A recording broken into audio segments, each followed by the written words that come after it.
Hello and welcome to the Her Head in Films podcast. I'm your host. My name is Caitlin. On this podcast, I share my personal thoughts and feelings about the films that I watch. They tend to be art house cinema or world cinema. If you're new to the podcast and you don't know who I am really, I am a writer. I consider myself a dreamer.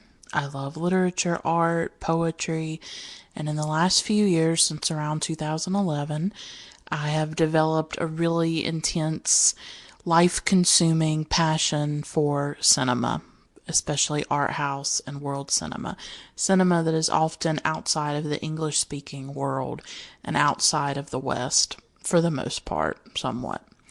I created this podcast as an outlet to share everything that I feel and think about the films that I watch. I live in a very rural area in the South, and there's not a cinephile culture where I live. There's not even an art house theater near where I live. So, I'm really sort of alone and isolated in my passion for cinema. So that's why I created Her Head in Films. The title comes from an email that I sent a friend a few years ago. In that email, I said that my head isn't in the clouds, my head is in films.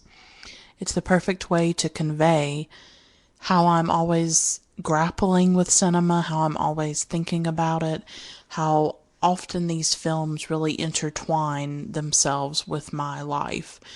And this podcast is unabashedly, unapologetically personal, subjective. I celebrate the personal, and it's an unapologetically raw podcast. I talk about films as in the way that they connect with my life, and I infuse my own personal experiences into my commentary about films. That doesn't happen necessarily every single episode or with every single film, but for the most part, it is a thread that is woven throughout the various episodes of this podcast. Today's episode is going to be about Ettore Scola's 1977 film, A Special Day. It stars Sophia Loren and Marcello Mastroianni, and I'm going to dig really deeply into this film. It's about so many things: gender, sexuality, fascism, human connection.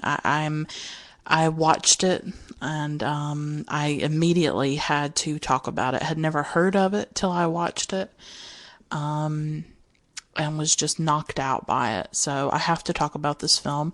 I hadn't really planned on talking about it, but that is one of the beautiful things I think about watching films, or about a cinema obsession or a cinema passion, is that with each film you watch, you never really know where it's going to take you or the avenues that you're going to go down. And you may have a plan for certain things that you're going to watch, and then you watch one film by a certain director and you are amazed by their work and you want to find out more, and so you go down the rabbit hole, right? So this was just a film that I randomly decided to watch, and so it's a really important film about fascist Italy, and it's set during World War II, or, well, shortly before World War II, actually. So it's really, really amazing. But before I get to all that, I actually want to talk about something that is connected to the film and I think makes the film even more relevant for our times. And that is that we recently passed the 1 year mark of the election of Donald Trump as President of the United States. This podcast, I started it in December 2016, and I actually started it sort of partly in response to what had happened in the election in November of 2016. As many of you know, this was a traumatic incident for a lot of people who are not Republican, who are not conservative, who are not white, straight men. You know, it has been a whirlwind of a year. It's been a traumatic year in general. where we have seen the rule of law really being eroded. We have seen scandal after scandal after scandal. Right now, an investigation is being done about the Trump campaign's ties to Russia and how involved Russia was in our election, and what they're doing also on social media through Facebook, through Twitter, to stoke political division and to try to affect our election and our democracy, really. I will again recommend a film to you that was on my top favorites of last year for 2016, and it's called Hypernormalization. And it's a documentary by Adam Curtis. And he talks a lot about how the world we live in came to be, how these forces that are happening sort of in the ether, in the places where we don't see. For instance, he talks a lot about Russia, and he talks a lot about Putin's influence around the world, and that Putin is really trying to completely destabilize people's idea of what truth is. He's trying to attack truth. And he has done that in Russia, and he is obviously trying to do that here in the United States through social media. And so it's like a 3-hour documentary. It's about Russia. There's all kinds of stuff in there about technology, about capitalism, about how certain segments of our country have become so powerful, the finance industry and Wall Street. And it's not a conspiracy theorist documentary. It is a well thought out, well researched look at how certain things in our country have happened, or around the world, how certain segments of the world have become so powerful and used their money to influence things and to influence politics and all of that. Very eye-opening, but I just wanted to say a few words about the election, about the past year, in that I have felt myself in the past year incredibly destabilized by what happened. And I will be honest that I feel more unsafe in my country. I am a very liberal, progressive, I would call myself a socialist, really, living in a very conservative rural area of America. And I would say that I do not feel safe to voice those things where I live. I would not feel safe putting a bumper sticker on my car. I would not feel safe putting a campaign sign in my window to let my neighbors know what I believe politically. I'm just going to be honest. I feel very unsafe. I feel like I would possibly be attacked verbally or physically. And I have felt very distrustful of people in the past year. I have felt an aggression in the country. I have felt a tenseness, I don't even know, attention, that's the word I'm looking for, attention in the country, because we have this particular segment of the population that supports Trump and that is heavily influenced by right-wing media like Fox News and Breitbart, and basically they are being fed lies and conspiracy theories, and so they are virulent, they are vicious, and they are violent. We had Charlottesville a few months ago, where Heather Heyer was killed, and I talked about that on one of the episodes. There is the surfacing of horrific elements of our society, of extremists, of white supremacists, of the KKK, of fascism, and it is out there. It is exposed. I think people used to voice these things in the privacy of their own homes, because I think they kind of knew if they said those things publicly, if they said things about people of color or whatever, if they showed that racism and that sexism, that they would be sanctioned for it, that there would be negative consequences for it. And I think that the election of Trump emboldened those people. I think his election signaled to them that it was okay, what they thought, that it was okay to look at women and people of color and immigrants and to say that they are subhuman, and to try to get rid of those elements, those people of our society. This is a group that is anti-diversity. They are anti-intellectual. They are anti-science, anti-woman. They are anti-everything. and they're dangerous, and they have become more emboldened. And you see it in the debates about the Confederate monuments, how here in the South there are still huge amounts of people holding on to these monuments of hatred that represent a time in our country when people were fighting to preserve slavery and the ownership of other people. And I think that says a lot, that if you look at a Confederate statue and that you don't see that as a glorification of racism and slavery, there is something wrong.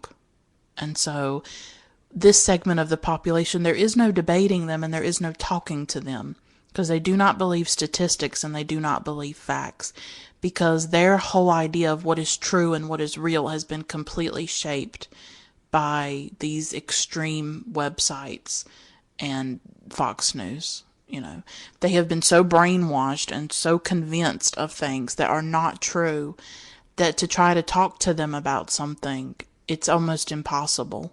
So we have a profound political division in our country that I'm not sure how we can cope with or how we will overcome, because it's not just two sides that disagree about a particular issue. You can disagree about taxes. You can disagree about certain issues. You can say, oh, well, I don't like the tax rate or whatever, whatever you think. We can have a debate about it. We can say, well, how can we do taxes in a fair way or whatever. But when you literally have an opponent who does not agree that there are certain facts and there are certain realities, like on climate change, how are we supposed to handle climate change and what is happening with all these natural disasters? The last few months have been devastating in Houston, in Florida, in Puerto Rico. How do you have a debate with someone that doesn't believe climate change is real, even though there is overwhelming evidence that climate change is real? So that's what we are facing as a country, and it's only getting worse with social media and the way social media is being manipulated to fuel those divisions and to fuel the spread of misinformation and lies. So it's been a tough year. It's been a tough year for immigrants. It's been a tough year for women, for our environment, everything.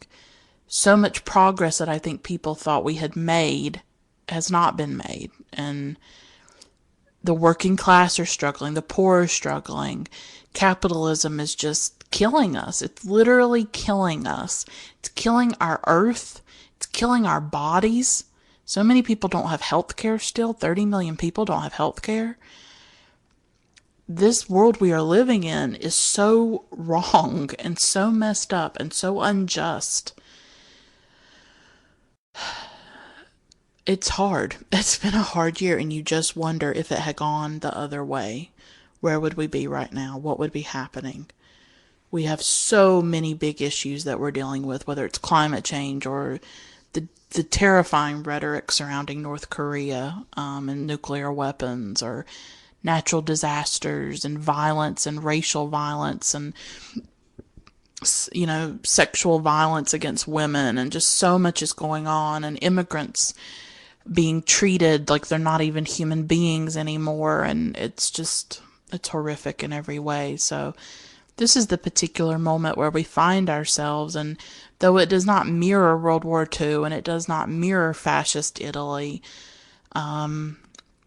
we are seeing a rising nationalism and this idea of patriotism that is so destructive and violent, and this pressure to conform, this pressure to buy into this type of nationalism, it's very disturbing as well, and Trump is exploiting that, obviously,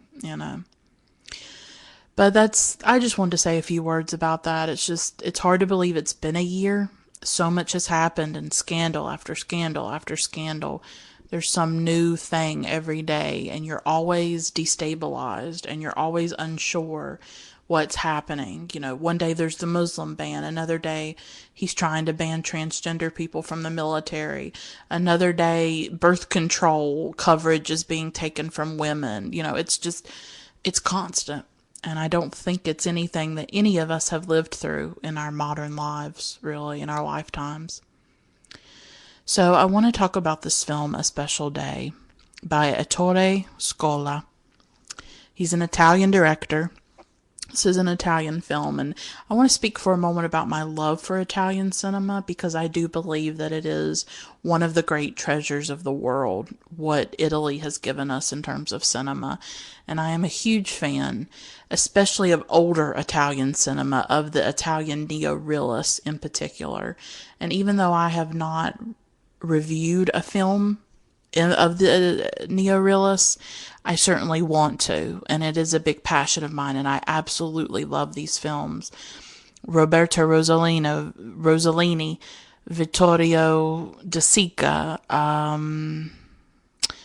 Fellini, of course. I've seen a great deal of Fellini, like La Strada and Nights of Cabiria, and Eight and a Half, and I would love to talk about some Fellini at some point. I'd love to talk about De Sica. Umberto D is one of my all-time favorite films. I'd love that film. I love Bicycle Thieves. I love Rome Open City and Journey to Italy. And I mean, the more I'm talking about it, the more I'm just overwhelmed with love right now for Italian cinema. And what they did after World War II, the cinema that emerged, the neo-realist, is, I think, one of the most important cinematic movements in history. And the way that they tried to look at the horror of World War II, the trauma of war, the destruction, and also, even beyond that, these stories that focus on everyday working people, struggling people. I just, as a working class person, as someone who has struggled with poverty, has struggled financially, who feels very downtrodden and all of this, those themes resonate deeply with me. Films about the common person just trying to survive in a very difficult, dark world at times. Those are very important themes to me, like the Bicycle Thieves or Umberto D in particular. And so if you have not explored Italian neorealism, I would urge you to do that. All the films that I mentioned are where you should start, and I would love to do an episode about some more Italian neorealist films. They're devastating at times, but they're so full of humanity and beauty in the way that they look at the complexities of the human condition and the experience of the common person. And so I'm not as knowledgeable about modern Italian cinema, and I have not watched as many modern Italian films. I tend to stick to the older stuff, but I'm sure there's some good stuff being made in Italy right now. So I just wanted to take a moment to say that I am a huge fan of Italian cinema, and I would urge you to explore it if you have not. Just right now I'm watching another Italian film by De Sica called Two Women, and it's from 1961. And so far I'm really enjoying it, and it has Sophia Loren in it, and it's a really powerful film. It's about a widow trying to protect her young daughter during World War II. So Scala's film, it's from 1977, called A Special Day. The setting is Rome in 1938, and the reason it's a special day partly is because Hitler is visiting Rome on this day, and he's visiting Mussolini.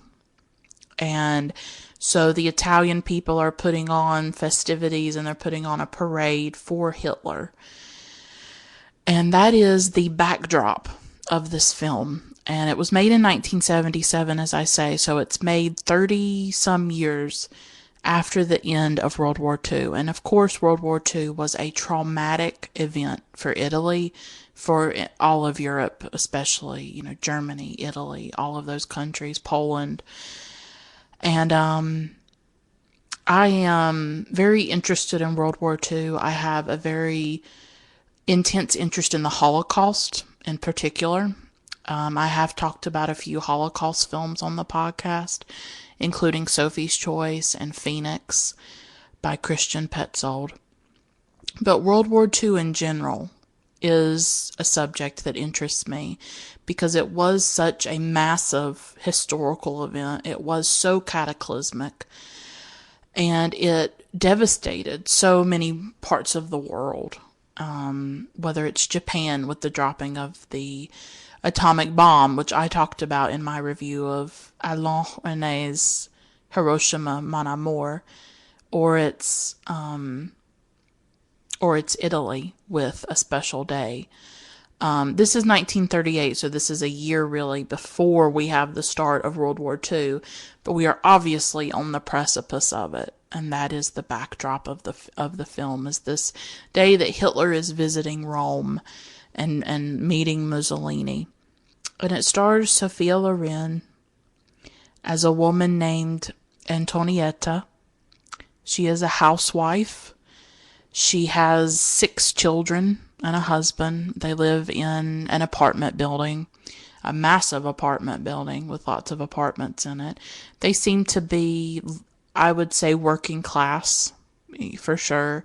She does not have nice clothes, and that's what's so interesting about this film, is that Sophia Loren and Marcello Mastroianni, they play against what you would expect from them. This is a very stripped down film, and it's very stripped down for Mastroianni and Loren. She doesn't wear a lot of makeup. He is certainly not his sort of promiscuous, like, sexual thing that he has in some of, especially the Fellini films like 8½, or La Dolce Vita. I also love that film. I didn't mention that earlier.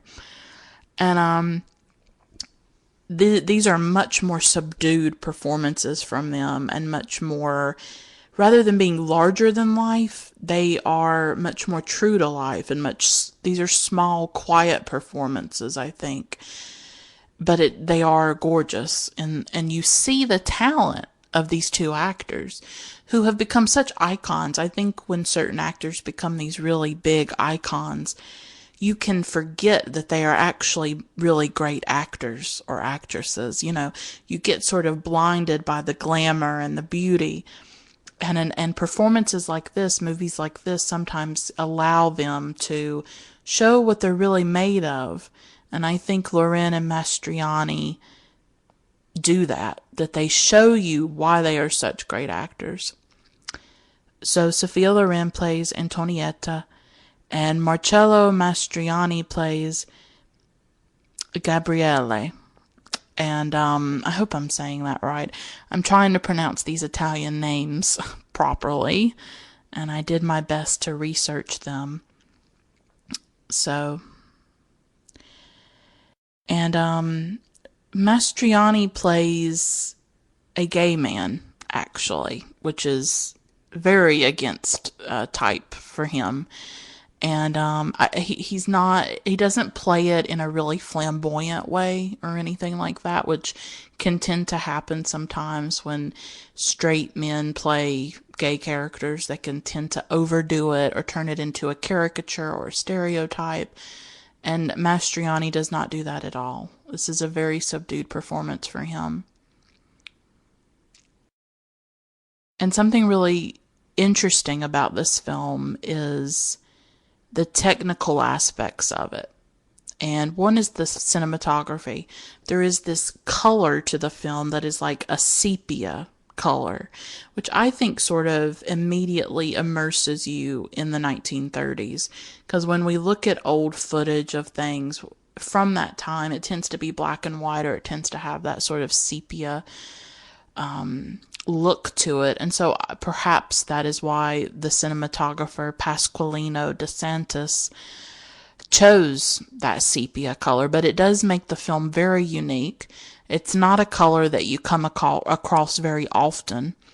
The only thing I could say that it reminds me of is Alan J. Pakula's Sophie's Choice, where in the flashback scenes when she's in Auschwitz, there is this sepia tone to the footage, and that was made in the 1980s. So obviously DeSantis did it first with this film, and it gives the film a very interesting look. And I think it certainly makes you feel like you're back in 1938, and I think it contributes more to that authentic feeling, I guess you could say. And the film also employs very long shots. And often the shots are sort of exploring the apartment, especially where Loren lives. And yeah, it's just these long, beautiful shots that go through her apartment and all of that. And that's a really fascinating aspect of the film as well, as these slow, long shots. Because this is a film unfolding on a historic day, Scola, he easily could have recreated certain events. He could have gotten someone to play Mussolini. He could have gotten someone to play Hitler. But instead, he chooses to use two things, and that is archival footage of the visit that happened in 1938 and radio broadcasts. The film is really saturated with this radio broadcast. It is always in the background because one of the tenants of the apartment building always has the radio on, and it's just blasting what's happening. And so that's always in the background throughout the entire film.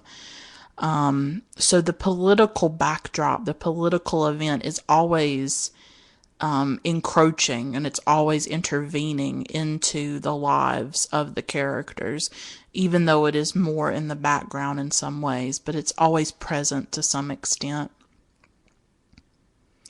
So on this day, Loren, well, I guess I don't know, I'm going to use the actors' names because it's just more natural for me than to say the characters' names, because I'm not sure if I'm saying them right and it makes me self-conscious.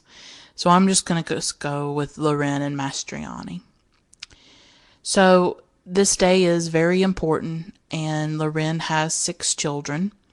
And on this day, we see them in the morning, and we see her waking her children up and getting everybody ready because they're going to go to the parade. So they're all getting dressed up, and they're all excited about the parade for Hitler coming. And it's very interesting to watch a film like this because it forces us to really look at a time period of the before, because there is a before and an after with World War II. You know, World War II was so cataclysmic, as I said. And so here is a family that's excited about seeing Hitler. And for us in 2017, this is very disturbing. This is very unsettling because we know what's to come. We know that Hitler is not some good guy, and he wasn't a good guy then either in 1938. But Italy was consumed by fascism at that time, and Mussolini was very powerful. And so, and of course, Germany and Italy were allies in the war. They were, they supported each other, and they were the Axis powers, I guess you would say. So, so this family is completely engaged in fascism and supporters of it. I don't know if Loren herself is particularly active in that support, but she goes along with it. It is part of her life. She has seen Mussolini. He looked at her once and she had a very intense reaction. She found him very attractive, and she talks about that at one time in the film. And she has this album of pictures of Mussolini and things about fascism. So this is her world. This is where she lives. She's a working class, she's a housewife of a working class family, and this is just her setting. This is just her context and where she lives and what she knows and what she believes. And she goes along with it, and she seems to believe these things about fascism and to support them. And so she's getting everybody ready, and basically everyone in the apartment building is going to this parade. All the children, all the people, and she's getting everybody ready, and the camera shows everybody streaming out of the apartment building. It's just tons and tons of people who are very excited about this historic event. And Loren is one of the only people left in the housing in the building. And it's her and it's a neighbor across the way that she can see, and that is Mastroianni. And they don't really know each other that well. I don't think they've ever spoken or anything like that. And she has this bird, and it gets out of its cage and it flies over to Mastroianni's apartment. And so that is what brings them into contact with each other.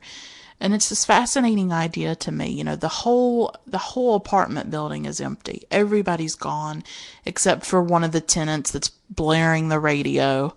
And she hates Mastroianni, by the way. She's very against him because he's actually an anti-fascist. He's very different.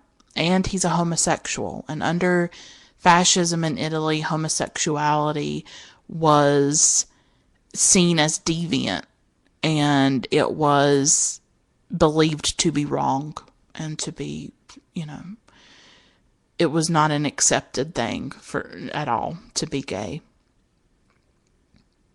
And so this bird flies over there, and that's what brings them into contact with each other. And when you live in an apartment or you live somewhere, anywhere really, but especially in this film, when you see all the windows of the apartments and you think about all the lives of all these people and how they're so separate in many ways, and yet they're so interconnected as well. And how many times do you actually get to go and walk into someone else's apartment? How many times do you get to sit down and have a conversation with someone and connect and get to know them? You know what I mean? Like, that doesn't happen often. And so I'm always compelled by films that are about that are about two people who have never met, and how something in life, something in fate brings them together. And then they don't know how they ever lived without each other. And they don't, and the collision of their lives changes both of their lives forever. It makes me think of House of Sand and Fog, which I reviewed a while back. And I talked about that, how it's really the collision of these two lives.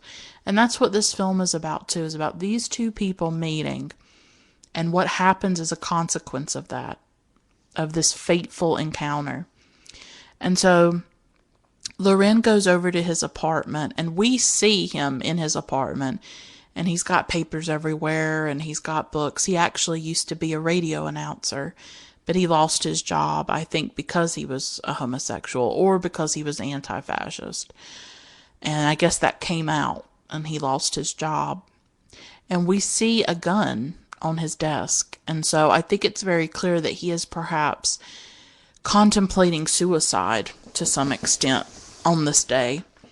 And all of a sudden, here is Sophia Loren's character, and everything changes. And so instead of him being alone in his apartment, he has someone to talk to, and both of them seem to be desperately yearning for some kind of contact with another person. They seem both very desperate to sit down and talk to someone and have some kind of connection. And you can see that in the way that they interact with each other. That, at first, she goes over there, she gets the bird, she goes back to her apartment. And I think he goes back over there, and they decide to have coffee and different things like that. And so what could have been an interaction that lasted a few minutes, it starts to last much of the day, actually, because they start to talk, they have some coffee, and And they just talk about different things. I don't necessarily want to go into all that because the film, in a lot of ways, there's no plot hardly. It's just about these two people talking. And well, when she's at his apartment, he puts on some music and he's doing the rumba and he's dancing, and then at her apartment they have coffee, and so they're just talking, they're just being in each other's company, but they both seem like extremely lonely people, and they both seem like they need that to some extent. And I think a lot of us need that.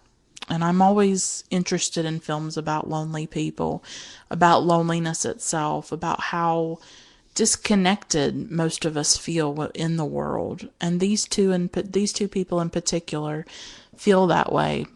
And I said earlier that this film is about a lot of things. It's about gender, sexuality, politics. And so I wanted to talk a little bit about each of those themes and how it pertains to the film. Gender, in particular, is with Sophia Loren and her character, that she is a housewife first and foremost. She does not seem to have a life outside of her family and her children. And she is really taken advantage of and taken for granted. And she doesn't seem, her life is very limited, is the sense that I got. And she has holes in her stockings and tears in her stockings, and she has a hole in her sock that she tries to hide from Mastroianni. And her hair is sort of disheveled. As I said, this is Loren as very stripped down and raw. And she doesn't have a lot of money. She doesn't seem to have any kind of friends or any kind of life outside her home and outside of her family. And I think you can tell that wears on her, that her life is so limited that there is not much beyond her life. That it's just the kids and it's the husband who just wants to have sex and he wants to have another baby and things like that. And her world is so circumscribed, to that one apartment, to that one place, that she doesn't get to go out much. She doesn't get to have a more, I guess, fulfilling life, I guess you could say. And she's a woman and she's ignored by the family, and she's not really thought of. You know what I mean? She's just there to wake them up and feed them and clothe them and get them out the door, and then they go on with their lives and their days, and they don't really think about her. And she felt to me like very forgotten and very invisible, and didn't have a lot of options in her life or a lot of power over her life. That's the way she came off to me. And a lot of women have been treated that way throughout history, but particularly in the 1930s, I'm sure. And even now, women deal with being marginalized and silenced and invisible, and doing so much for their families and their children and their spouses, and then nobody does anything for them. They can feel very forgotten and very taken for granted. And so it's really about the sexism, obviously, of Italy in that time, and the way that women were treated and the way that their lives were circumscribed by these gender roles. Another thing that this film is about is masculinity. And that is something that's really interrogated through through Mastroianni's character. He is gay. And she doesn't realize it. And that's a big part of this film too, is that she's interacting with him and she doesn't realize that he's gay. And so she takes certain things that he does, like maybe dancing with her or grabbing her, or, just different things that he does to be lighthearted. And he doesn't mean anything romantic or sexual by it. Or just his desire to talk to her, and have a connection to her. She interprets it as romantic and as him coming on to her. And of course, that's not what he's doing. And it's interesting because she has this album, as I said, where she's put pictures of Mussolini and she's put different quotes. I don't know where the quotes came from. I don't know if I think there are maybe quotes that Mussolini said, and she has that in the album. And one of them is about what is a real man, and a real man is supposed to be a father and a soldier and a husband. I think it's a husband, a father, and a soldier, or something like that. And that is what a real man is. And so we have this whole idea of, in Italy under fascism, what is expected of men, and this hyper masculinity that we tend to see with fascism and with men who align with fascism. Even today here in the United States, it's men who carry guns. It's this very hyper masculine, toxic, it's toxic masculinity, obviously. And so how does a gay man navigate masculinity? And this is not something I myself have explored or read, but I would be interested in the topic of how gay men look at masculinity, because especially in the West, it is defined in a way that objectifies women, that often sexualizes women, obviously, that is aligned with heterosexuality, and things like that. And that is what we see as a real man, is that ability to be violent, to hurt other people, to hurt women, and I would think that a gay man, and I'm just assuming this, obviously does not fit into this idea of what masculinity is or what a man is. And I would imagine that that is a difficult thing to navigate. Of how do you define yourself as a man, right? When you don't fit those characteristics of what is expected of a man. And I think Mastroianni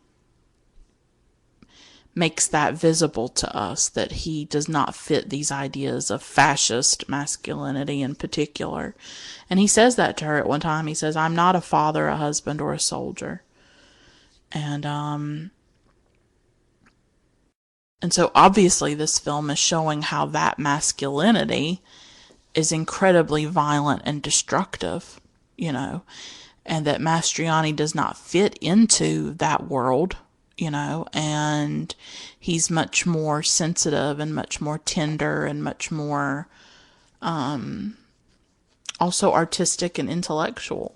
He has art in his apartment. He has lots of books. He's a very cultured man. He's very sophisticated and elegant as well in the way that he dresses, and he just overall came off like this very elegant, cultured, intelligent man to me. And I had never seen Mastroianni as attractive. I mean, I've just never had that feeling about him. I've always been much more attracted to old Hollywood stars like maybe Paul Newman or Marlon Brando or something. And I never really got the sexual charisma of Marcello Mastroianni. But this film, he's so stripped back. And it's like you see his face and there was so much feeling in his eyes. There's something about his eyes in this film where he has a great deal of emotion, and I was like, oh my god, he has a beautiful face. Like, I finally saw that, like, he actually has this gorgeous face, this gorgeous jawline, and I kind of got it a little bit, like, oh, maybe there's that charisma. I just had never really seen it before, I can't quite explain it. So I think this film is incredibly ahead of its time for 1977 to be talking about masculinity, to be talking about gender, and to also be talking about sexuality through Mastroianni's homosexuality, that this is a gay man. And this is not a film where it's subtle.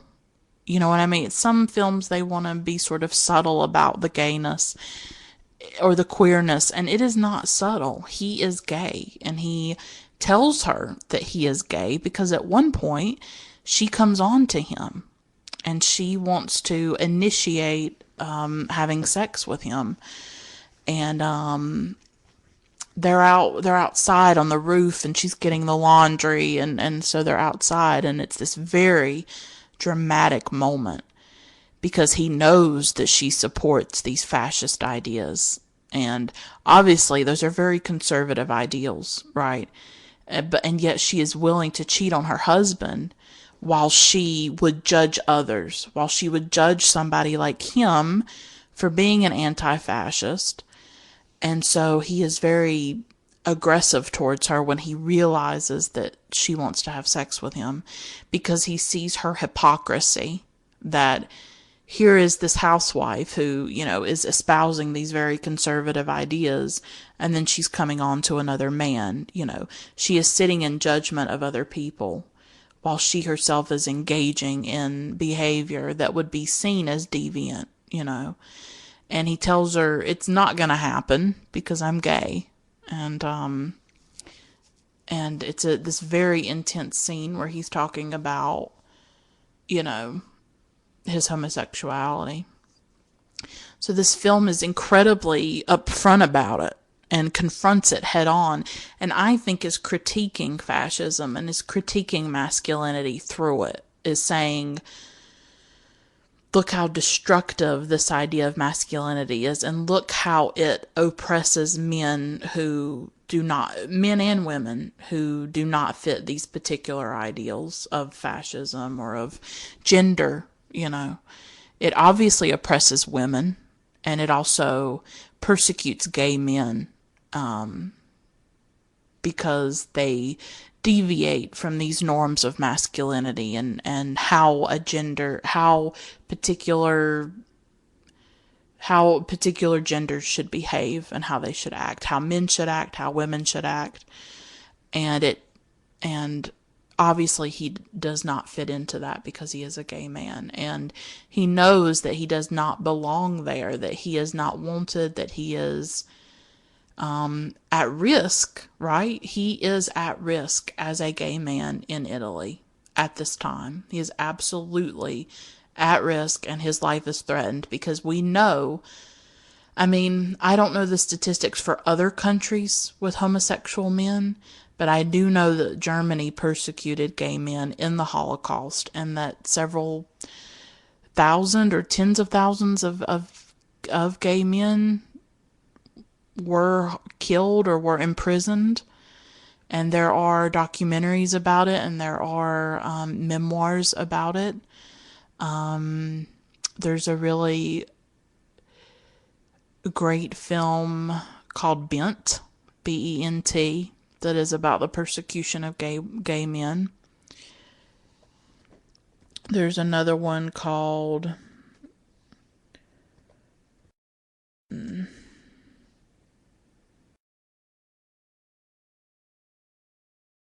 called Paragraph something. Trying to look for it.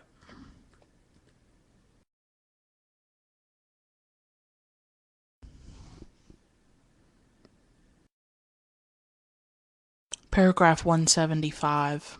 I think that's what the documentary is called because it was, Paragraph 175. Gad Beck did a memoir, G.A.D. Beck. Pierre Seal, Pierre Seel, he did a memoir about being a gay man in Germany. I've actually read a lot of stuff about it. So there was a great deal of persecution. It's been years though, so I have a terrible memory. But we do know that in Germany there was a huge amount of persecution of gay men. I'm not sure the extent of it in Italy, but obviously Mastroianni's character is scared, and he feels at risk, and he feels threatened. So he definitely, I think, feels that fear to some extent, for sure. So I've talked about these elements, the gender, the masculinity, the sexuality, and as I say, for 1977, I would say that's pretty ahead of its time, really looking at how destructive those things are, how destructive sexism and masculinity and homophobia is. Not just how it was under fascist Italy, but also you can apply it to modern times as well, of the oppression of women, the oppression of queer people, the LGBT community, what's happening to transgender people and trans women of color in particular. So we see that with this rise of nationalism, this rise of an ultra-conservative, right-wing, fascist in many ways aspect of our own culture here in the United States, with the election of Donald Trump, that we are seeing more persecution against women. We're seeing persecution of LGBTQ people and queer people. So we are seeing that, and the oppression of all kinds of people under this administration, whether it's immigrants, women, people of color, on and on I could go, you know. So this brings me to another aspect of this film that I want to talk about, and that's the political divisions. That Mastroianni and Loren come from very different political backgrounds. He is an anti-fascist. She is someone who, I don't know if she's deeply thought about fascism, but obviously her family believes in fascism, and so does she, and where she lives believes in it, and so she is part of it. And so what's interesting is that after the moment on the roof where he says he's gay and he gets very upset at her, and she goes back to her apartment, he goes back to his, they come back together. She goes back to his apartment and she apologizes and she wants to reconnect with him. And so obviously up to that point, she had felt a deep connection to him and she had enjoyed his company, and she wants to continue spending time with him. And so she returns to the apartment, and they continue, and he fixes her an omelet, I think, which I thought was really sweet. And even though she believes these fascist ideas, he is willing to, I think, see past that. And I think maybe he sees in her, obviously, a kindred spirit. And I think he sees in her a shared loneliness that they both have, and perhaps a yearning that they both have for connection.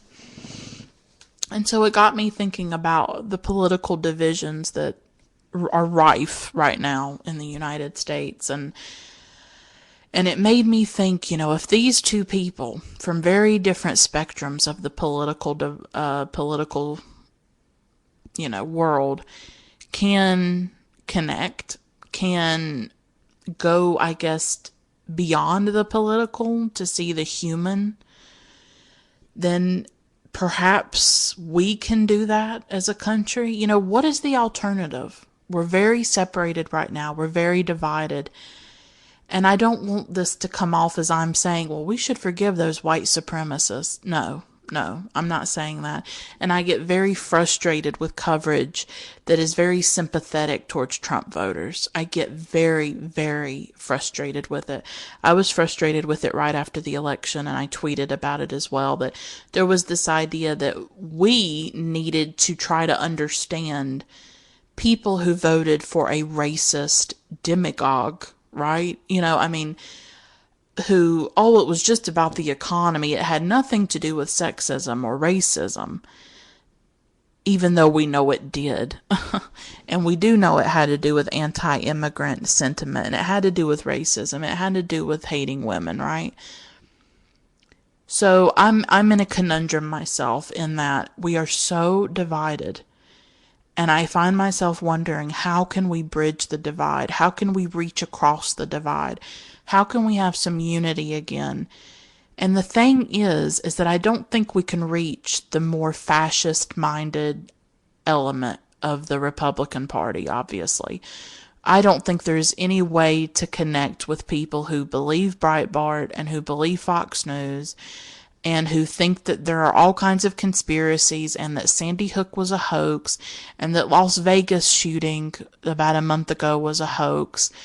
No, I don't know how we talk to the people who are obsessed with their guns and don't want normal common sense gun control.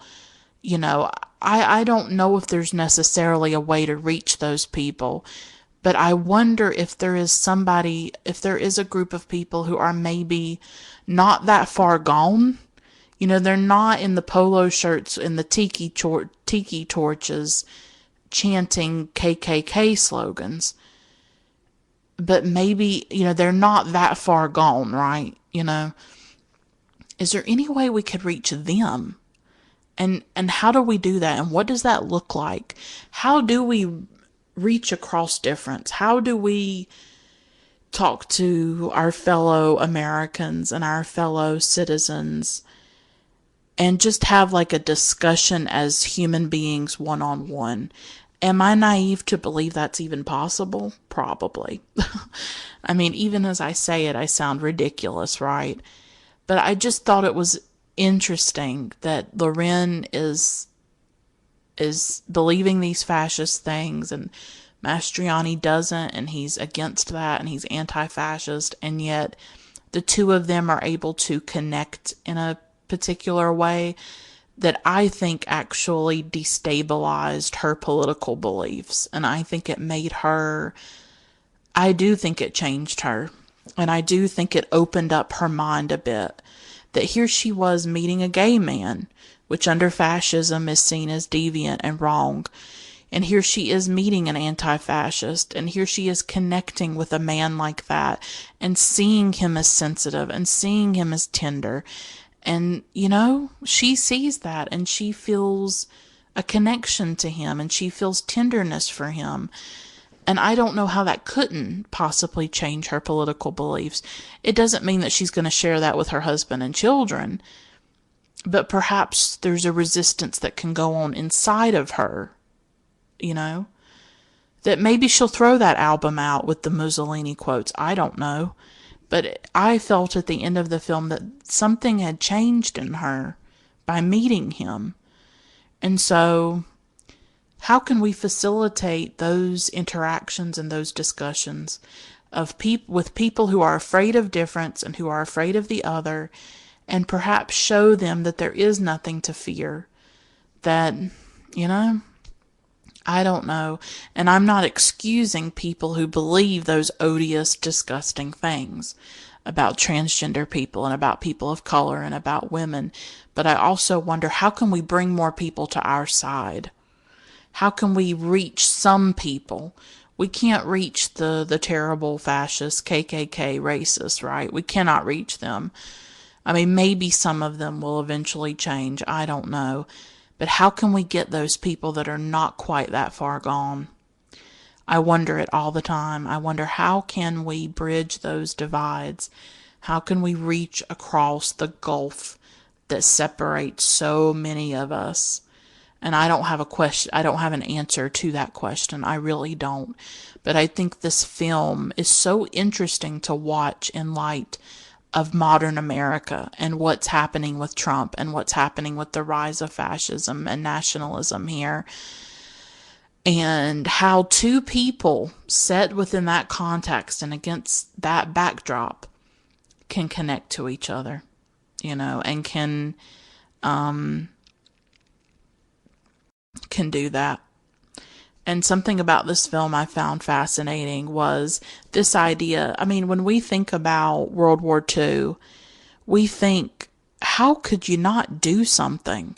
How could you see the cattle cars and not do anything? How could you see Jewish people being put into, as I say, cattle cars and sent away, or to see the pogroms against the Jews like Kristallnacht, where they went and they destroyed the shops of Jewish people, and it means the night of broken glass. You know, there was glass all over the streets, and we've all seen photos of the persecution of Jewish people where beards of some of the more Orthodox Jews were cut, and they were forced to washed the sidewalk, and there was persecution of the gypsy people, the Roma and the Sinti. There was persecution of the mentally challenged. That was actually first in many ways. There was the euthanasia program where tens of thousands of mentally handicapped people were put to death. This is before the gas chambers. This is before the Einsatzgruppen or the mobile killing squads. You know, there was the internment of communists and political dissidents. And you think, how did all these people watch this happen? How did people go to these parades for Hitler and Mussolini and all of that? And this happened throughout Europe, you know, and how could people attend these rallies? How could people put up with this and not do anything? But I think we've gotten a little bit of a taste of it here in our own country, where we are seeing the KKK rise again, and we are seeing these things, and it's scary, and you don't know what to do, and I'm not a hero, okay? Like, I would be terrified if I saw something violent happen in front of me, and everybody's like, oh, why didn't they stop it? Why didn't more people do something? And it's like, because often it's a lot bigger than you. Often it's not in your control. I think a lot of us would never have thought someone like Trump could come to power.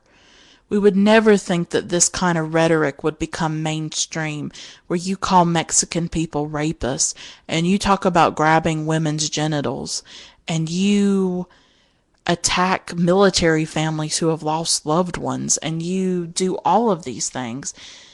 On and on and on I could go with examples. I don't think we ever thought that would go into the mainstream, that, you know, this hatred for transgender people would become so rampant, that these attacks against women and people of color would become so normalized. I don't think any of us were prepared for that, for what has happened in our country in the past year. So history happens and it unfolds and people go on with their lives. Like, here were two people in 1938 and Hitler is in their backyard, literally almost, right? And they're not doing anything about it. You know, Hitler's there. It's just a normal day. It's just a normal part of life to some extent, you know. They drink coffee and they eat an omelet, and, you know, it's, people's lives went on, is what I'm trying to say, is that these huge events were happening. People were being carted off to gas chambers, you know, and I bet down the road there were farmers just doing their jobs. And maybe they smelled the ash in the air. I don't know.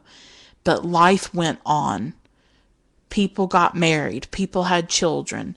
You know, these huge historic events took place and life went on. Life unfolded as it normally does. And there wasn't this sense of urgency, or there wasn't this sense of horror that I guess you would maybe expect to some extent. And so this film reminded me of that here is just these two ordinary people caught up in these historic events, but also in some ways separate from it. The only thing that is sort of there to remind you is the radio that is constantly in the background, always impinging on the present, you know, always impinging on the moment. So we're always aware of the context of this film, that here is Hitler and Mussolini meeting, you know, here is fascism rising in Europe. Here is what represents an alarm bell for what's about to come in a few years. And by the end of it, tens of millions of people will be dead. And the world will never be the same. But none of that's happened yet, because it's 1938. We see the warning signs. We see what's coming. We get a sense of that threat, that sense of menace, that sinister thing in the air. But they don't know what's to come in 1938, you know. They don't know. So,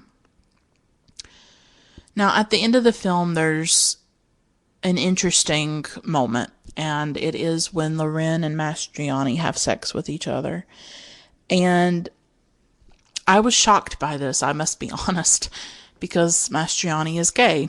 And, but it does happen, and it's actually a really beautiful scene. And I think some people would probably say this is not likely. You know, this is not a likely thing to happen, that a gay man would have sex with a straight woman.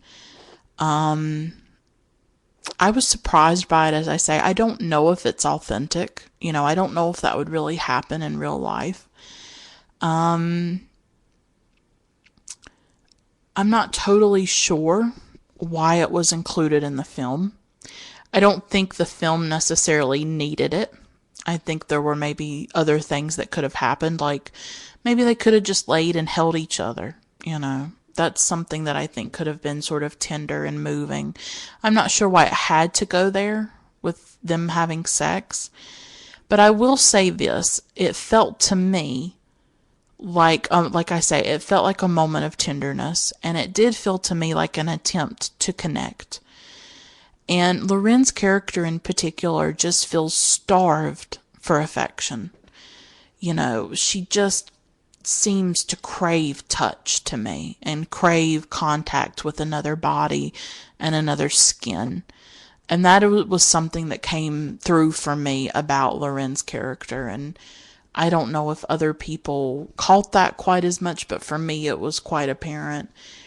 And she finds Mastroianni attractive. She is attracted to him. And she sort of initiates it, and she starts to kiss him and to kiss his face. And one moment. Stop. Boom boom. Quit.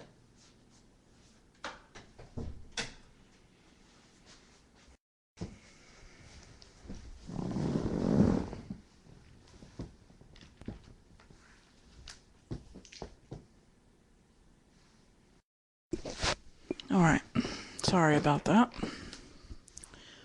And so for me, the sex scene, while I don't know if it's something that would really happen, or I don't know if it was necessary to the narrative, I did see it as a moment of tenderness and of two people trying to connect to each other. And perhaps I also saw it as an offering that maybe Mastroianni could sense her need for that kind of contact, could sense that she was yearning for that, and perhaps he wanted to give that to her. And afterwards he says, even though he's gay, he said that it was nice. So I felt like, again, maybe this was an offering to her, you know, as maybe he knows that she's never going to really,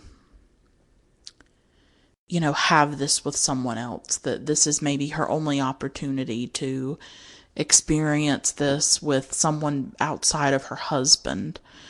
And so I felt like maybe that's why he did it, or went along with it. I'm not going to deny that it's a strange scene, and that I really didn't expect it. And so, but I will say there was a tenderness about the scene that I thought was moving to some extent. The two of them and their bodies coming together, and just trying to connect. Again, I think it could have worked better if maybe they just held each other, you know, or something like that. But they wanted to take it a step further, obviously.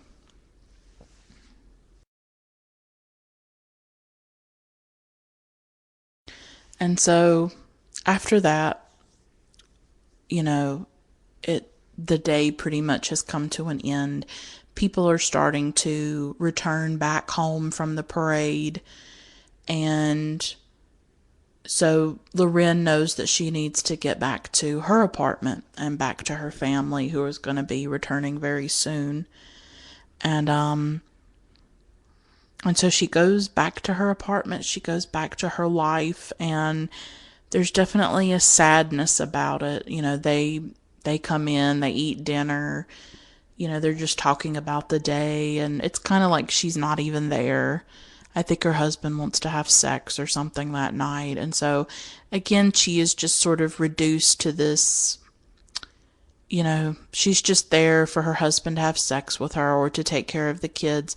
She's not seen as like this, like an actual person. She's not treated like an actual person in many ways.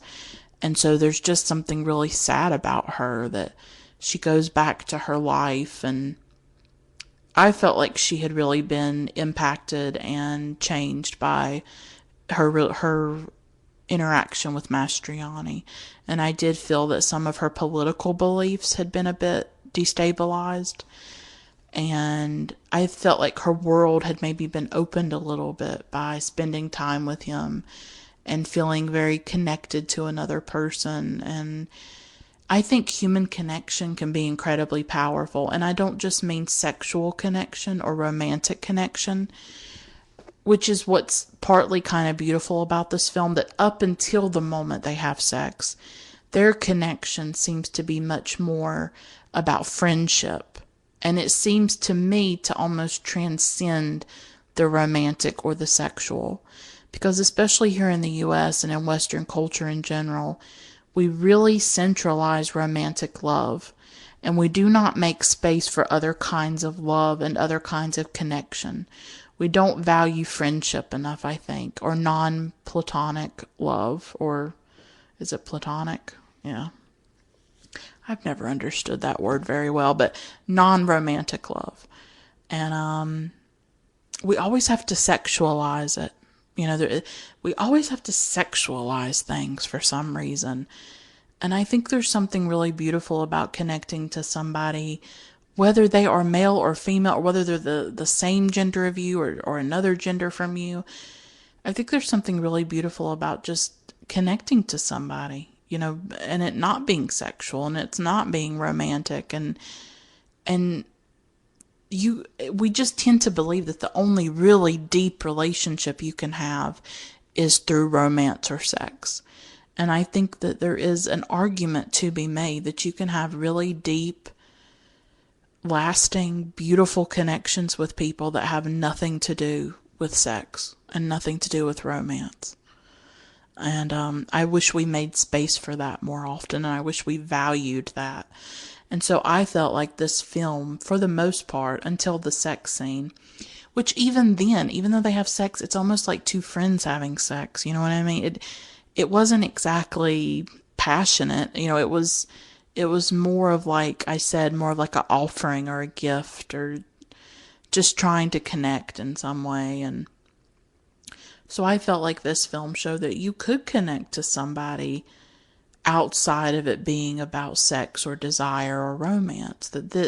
You could have a friendship with someone, or you could have a really deep conversation with somebody, and that matters too, and that can change your life. That can be a revelation. Any kind of human connection can be so crucial in our lives. And I think a lot of us are just sort of starved for it. We're starved for that connection to another person. I know I personally am. I'm a really isolated person where I live. It's hard to meet people who share my political beliefs, or who share my passion for cinema, or share my passion for literature. And I've always been lonely. I've always felt disconnected from other people, separate from other people. I talk a lot about this in my episode on Carnival of Souls. I just always felt so alone, and such an outsider, always on the outside looking in, looking at other people have really great friendships and really great lives, and I don't have that, and it hurts. It really hurts at times, and I've just never really connected to anybody. I mean, I hate to say that, but I don't have like a best friend. I have my mom. She's my best friend. And so my mom is the deepest connection that I've ever had, besides my father, who is now deceased. And those were the deepest connections I ever had, because it's based on love and unconditional love. And I think that's what you have to have from somebody, is unconditional love.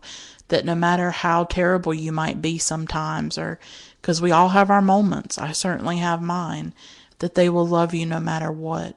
And I think that's what's really hard to find, is someone who will love you through the good and the bad, and through you being angry and you being bitter and you being depressed and you struggling. And I thought that was really amazing how they forgave each other after that really difficult moment where he tells her he's gay, and he sort of is verbally, sort of cruel towards her, some of the things that he says. And but of course she was being very hypocritical, that she was trying to initiate an affair, and here she is, this conservative housewife who probably judges other people and what they do. And so they both saw the bad in each other, right? They both saw, like, they both had this moment where they both didn't look too great and they both didn't act too great, but then they were able to forgive each other and to come back together. And so I think there's something really powerful about being at your worst in front of someone, like at your worst. Like, you would not want anyone to see you like that, and then that person still accept you. That person still love you. It's not something that happens often, where you really feel like you can be your whole self, that you can be everything you are, And I think they sort of found that in each other, but for one day, and then it's over. And she goes back to her life, and he goes back to his. Two men appear in his apartment, and he packs his suitcase and they leave. And you have the sense that he's leaving forever. When I read online how other people interpreted the ending, they said that he was being taken away by the authorities. I personally did not get that sense when I was watching it. I felt like he was escaping, because he asks two of the men about when is the boat leaving. And I could be completely wrong. And if you have a different interpretation, or if you know any different, let me know. But they don't say, we're taking you to jail. They're not in cop uniforms. They're just in trench coats and hats, and he's in the same exact outfit. And they let him pack. He's packing a suitcase, and then he grabs this painting as well. And he just asks, when is the boat leaving, or something like that. So I did not interpret it as the authorities coming to arrest him. I'm not saying that that's not what happened. That could have been two police officers taking him away to jail. I took it as he was trying to get away, that the boat may have been his escape, that he was going to get on a boat and leave Italy and try to escape Italy so that he is not arrested or persecuted. So I don't know which it is. Personally, I do not know, because I read online one thing, but then when I was watching, I interpreted it a different way. But either way, he leaves the apartment. I'm not even sure if it was his apartment, if he was staying at a friend's apartment. I'm not quite sure about all that, but he leaves. And so there is this sense that these two people will probably never see each other again, and yet they shared this intensely personal day with each other, and they had this very deep connection to one another on that day, and yet they will never probably see each other again. And that was really heartbreaking. But she has the book that he gave her. He gave her a book, I think, The Three Musketeers. And so she reads some of the book. She reads a few pages, and I think that'll maybe be one of her few connections to him, one of the few things she has to connect her to him. So I thought this was just a really beautiful film from the look of it, with the sepia cinematography that really immerses you in 1938 Italy, to